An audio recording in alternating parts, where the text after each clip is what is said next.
আমি ইঞ্জিনিয়ার রহমতুল্লাহ আপনাদের সবাইকে স্বাগতম জানাচ্ছি। এখন আমাদের আলোচনায় থাকছে ঢাকা স্টক এক্সচেঞ্জের ব্রড ইন্ডেক্স ডিএসসি এক্স, যার সর্বশেষ ক্লোজিং অবস্থা হচ্ছে ৫,২৪০.৮৪। গত সপ্তাহ পর্যন্ত আমরা আলোচনায় যেখানে ছিলাম যে আমাদের উইকলি টাইম ফ্রেমে মার্কেট আপ ট্রেন্ড আছে, এখনো পর্যন্ত সেই ট্রেন্ডটা বহাল তবিয়তে আছে। ডেইলিতে আপ ট্রেন্ড বহাল তবিয়তে আছে, আর আওয়ারলিতে মার্কেট ডাউন গত সপ্তাহে ছিল এবং এই সপ্তাহেতেও আছে।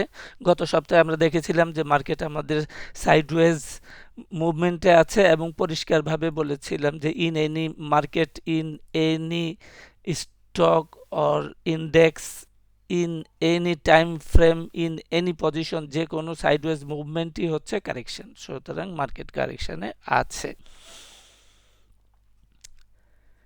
তো কনফার্ম কারেকশনে ছিল। আরেকটা ইস্যু হলো যে আমরা একটু পরিষ্কার চার্ট দরকার। আরেকটা ইস্যু হলো যে মার্কেট আমাদের আপ ট্রেন্ডে আছে 16ই নভেম্বর থেকে। 16ই নভেম্বর থেকে এখানে 25শে নভেম্বর পর্যন্ত একটা ট্রেন্ড ছিল এবং 25শে নভেম্বরে এই ট্রেন্ডটা শেষ হয়ে যায়। শেষ হওয়ার পরে এ বি সি করে একটা ডাউন ট্রেন্ড তৈরি হয়।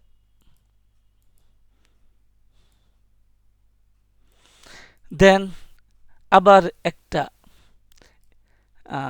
ট্রেন্ড শুরু হয় 21শে ডিসেম্বর থেকে এবং সেটা শেষ হয় 16ই ফেব্রুয়ারিতে নির্বাচনের পরপর। তো নির্বাচনকালীন সময়ে আগে আমরা বলেছিলাম যে অতিরিক্ত আগ্রহ, অতিরিক্ত উচ্ছ্বাস এর ফলে যে কারেকশনটা হবে সেটাও বেশি হবে।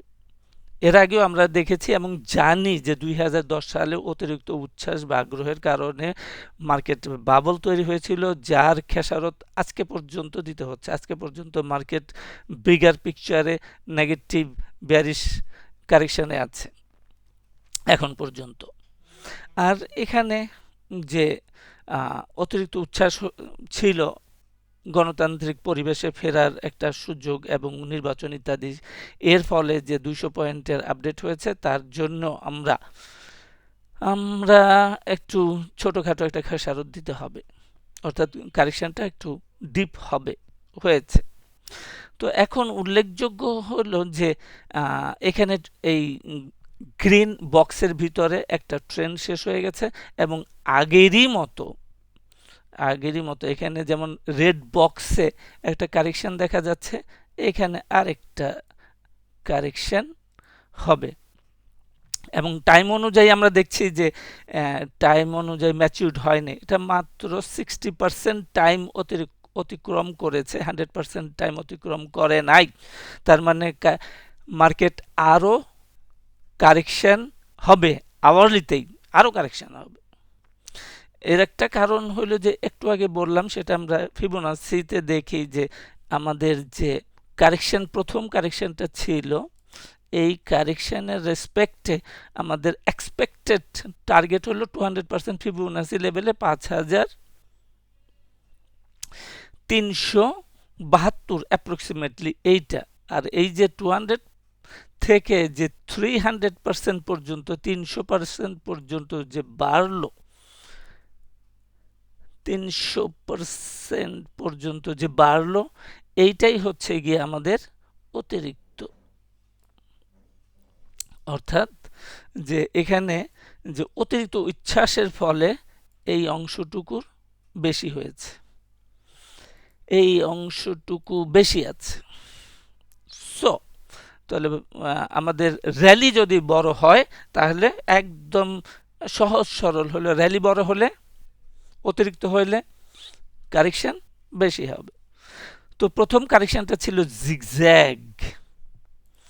তাহলে প্রথম কারেকশনটা যদি জিগজ্যাগ হয়, আমাদের ধারণা করতে পারি যে দ্বিতীয় কারেকশনটা হবে সাইডওয়েজ, এবং সাইডওয়েজের ক্ষেত্রে প্যাটার্ন হিসাবে ট্রায়াঙ্গেল অথবা ফ্ল্যাট হইতে পারে। তো আমাদের এখানে ফ্ল্যাটই হয়েছে।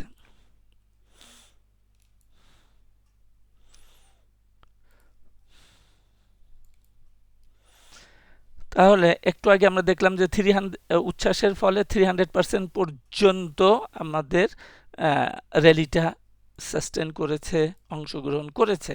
তাহলে এখনো ছোট টাইম ফ্রেমে আমাদের যে কারেকশন, সেই কারেকশনও দেখা যাবে যে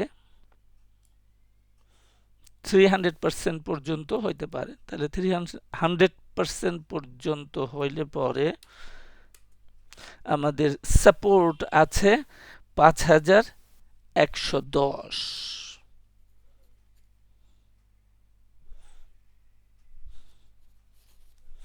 এখন তাহলে আমাদের এটা ফ্ল্যাট, এটা আমরা ছোট টাইম ফ্রেমে যদি দেখি তাহলে আমরা দেখতে পাবো। তাহলে এখানে একটা সাপোর্টটা আমরা একটু মার্ক করে রাখি যে 21শে জানুয়ারিতে যে টপটা ছিল সেইখানে আমাদের একটা সাপোর্ট আছে, এটা 300% ফিবোনাসি লেভেলে।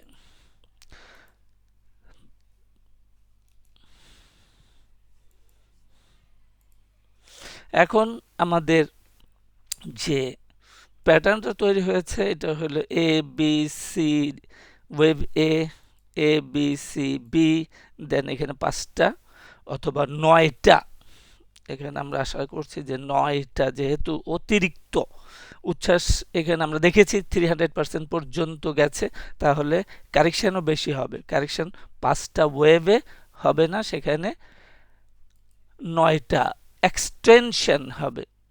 এলিয়ট ওয়েভ প্রিন্সিপালের মোতাবেক 1 2 3 4 5 6 7 8 9, 9টা পর্যন্ত ডাউন হলে পরে আমরা কারেকশন কমপ্লিট বলে বিবেচনা করতে পারবো। তাহলে সারমর্ম হচ্ছে যে মার্কেট বেয়ারিশ আওয়ারলি টাইম ফ্রেমে এখন পর্যন্ত কোনো সাপোর্ট কাছাকাছি নাই। সাপোর্ট আছে কিন্তু কার্যকরী যেমন এখানে কার্যকরী হবে না আর কি।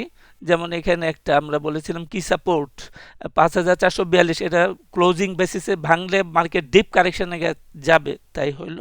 আর এখানে বলেছিলাম যে ক্রিটিক্যাল সাপোর্ট 5215, এইটার থেকে যদি ভিতরে যায় তাহলে মার্কেট মিড টার্ম কারেকশনে চলে যেতে পারে। তাহলে এখানে একটা সাপোর্ট আছে কিন্তু এই সাপোর্টটা কাজ করবে না। আমরা একটু আগে দেখলাম যে 9টা ওয়েভ হতে গেলে এই সাপোর্টটা ভাঙবে, যেমনটা আমরা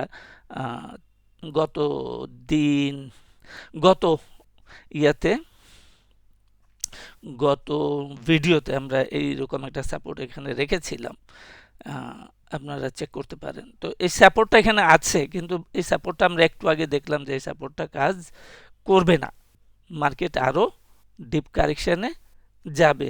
আর নরমালি দেখা যাচ্ছে যে উপরে ডাবল টপ আছে, নিচে ডাবল বটম আছে, তার মানে it is DSCX is confined now between the top, double top and double bottom.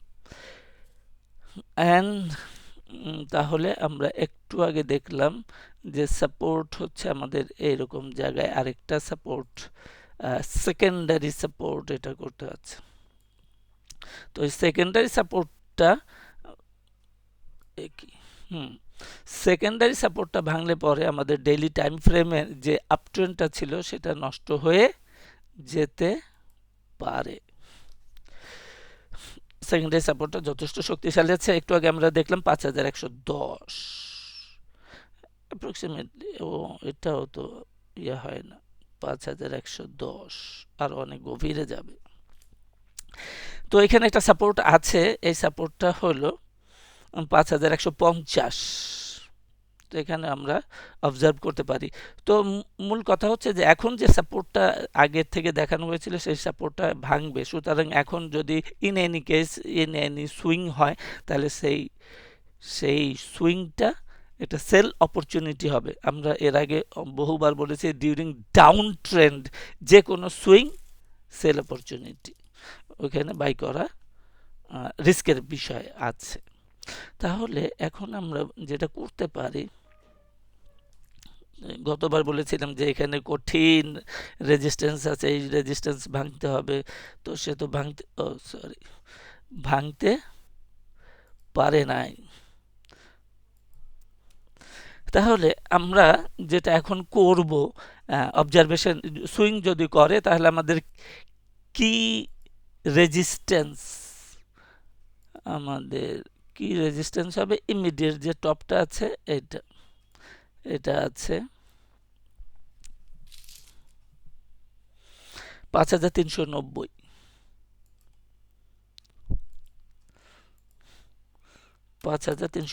এটা ভাঙতে পারলে বোঝা যাবে যে মোটামুটি ভাবে